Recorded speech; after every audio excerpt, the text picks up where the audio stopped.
खटाव तालुका हा कमी पाऊस काळासाठी ओळखला जातो, पण याच खटाव तालुक्यामध्ये 1000 वर्ष जुनी अशी सुंदर सुंदर महादेवाची पुरातन मंदिर आहेत आणि त्यातीलच एका मंदिराच्या दर्शनासाठी आज आपण आलोय। तर चांग भलं मंडळी, मी कौस्तुभ आणि तुम्ही पाहताय तीर्थाटन। आणि आज आपण आलोय खटाव गावातीलच श्री नागेश्वर मंदिराच्या दर्शनासाठी।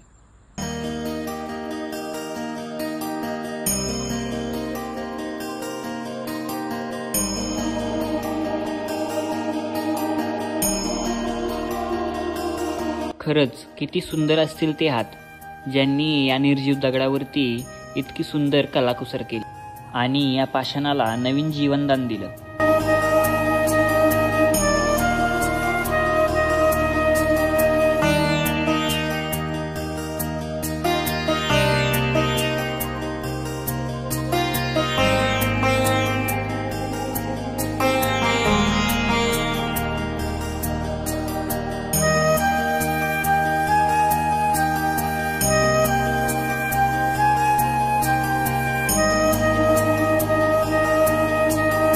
खटाव गावामध्ये येळ नदीच्या किनारी पिंपळेश्वर मंदिराशेजारी हे नागेश्वराचं मंदिर स्थित आहे। अतिशय सुंदर असं हे मंदिर सध्या मात्र खूप मोठ्या प्रमाणात पडलेल्या स्थितीत आहे।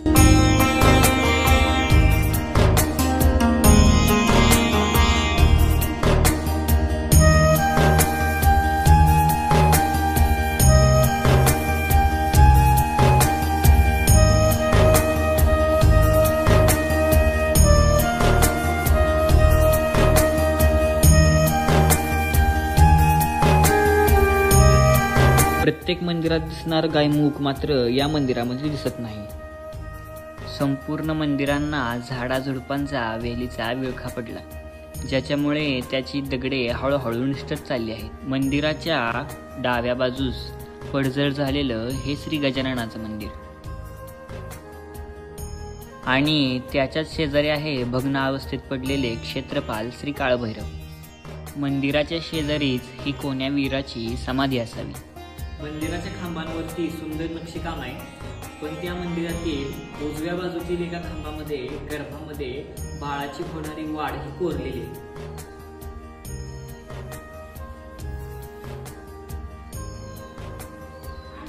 या नागेश्वर मंदिराच्या शेजारी श्री पिंपळेश्वराचं देखील मंदिर आहे, त्याचं देखील आता आपण दर्शन घेऊया।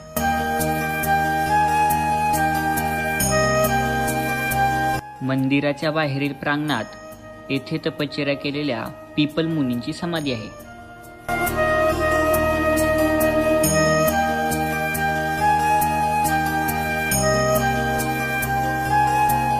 मंदिराच्या बाहेरील बाजूस हे आगळे वेगळे शिवपिंड आहे, याच्यावरती लिंगावरतीच नाग कोरलेला आहे। मंदिराला चारी बाजूने तटबंदी आहे। मंदिराची बांधणी सभामंडप, अंतराळ आणि गर्भगृह अशा पद्धतीची आहे। सांगितलं जातं की शिंदे घराण्यातील कोण्या एका भक्ताच्या पाठोपाठ जावळी तालुक्यातील कुडाळ येथील पिंपळेश्वर वाकडेश्वर देवस्थानातील श्री पिंपळेश्वर हे खटाव येथे स्वयंभू रूपात प्रकट झाले। मंदिरातील नंदीची मान ही मोठ्या प्रमाणामध्ये वाकडी आहे, जणू काही तो आपल्या एका डोळ्याने महादेवाला बघण्याचा प्रयत्न करत आहे।